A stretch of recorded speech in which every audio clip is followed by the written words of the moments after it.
Seize the Day by Dan Boylan. The train rattled north through darkened towns and countryside, emitting the occasional blast from its steam whistle. Soldiers littered the narrow corridor, their kit bags and rifles, greatcoats strewn carelessly along its length. They'd let the civilians have the compartments, and they strolled aimlessly back and forth, smoking and laughing. A family of 7 occupied the last compartment, Eastern Europeans perhaps, poorly dressed, edgy, frightened, darting eyes, their last possessions stuffed into a series of battered suitcases, now piled high on the luggage rack. No one cast them a second glance. The war had brought wave after wave of such refugees into the country. The boy took ill somewhere north of Peterborough.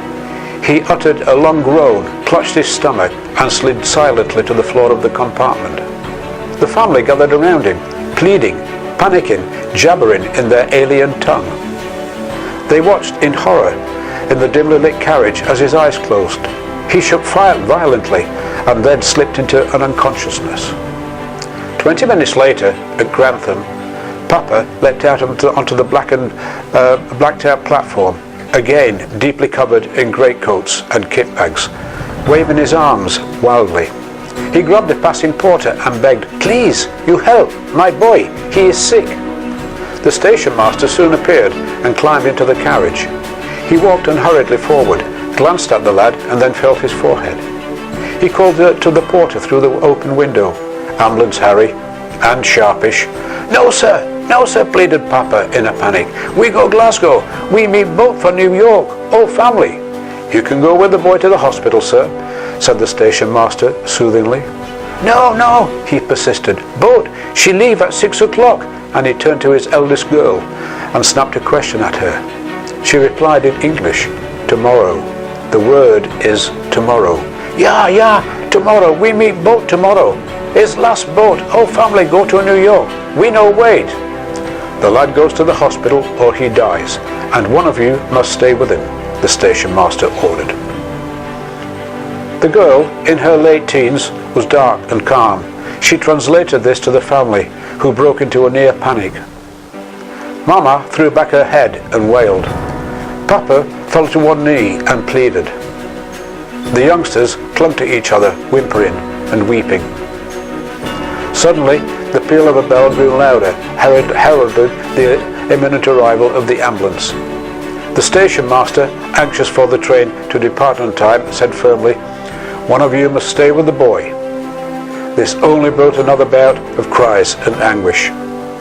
"I will stay, Papa," announced the stone-faced girl. Another wail of anguish echoed across the station platform. She spoke softly to her father. She pointed to the train, then to the family, and to the arrival of the ambulance men and their stretcher. Papa wept, put his hands to his mouth. The girl stroked his back and soothed him. Then she turned, hugged Mama, then ushered them all back onto the train, kissing them all. Katerina! Katerina!" they wailed. Papa leaned out of the window and thrust a handful of banknotes at her. She smiled, turned to the station master and nodded.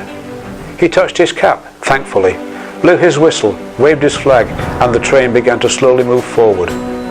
Seconds later, all that remained was a silence and the lingering whiff of smoke in the cold and dark night air. She sat quietly in the back of the ambulance, holding her brother's hand. It had been a long journey across the plains of Central Europe, the beginning of an epic migration that would eventually take them to Uncle Milo's small farm deep in the plains of Idaho. It was arranged that the family would live in a small cabin on the edge of the farm and grow potatoes. The girl would stay at home and help Mama with the children and the chores, in keeping with the long family tradition. When the youngest child left home, then perhaps, if she could find a man, she would be free to marry. Now, for her, there would be no farm in Idaho. She would stay in England. She would find a job and a room, and maybe train to be a nurse. She bent forward towards her brother, stroked his face and whispered, "Bravo, Tovarich, bravo. That was a superb performance. Charlie Chaplin couldn't have played the part any better."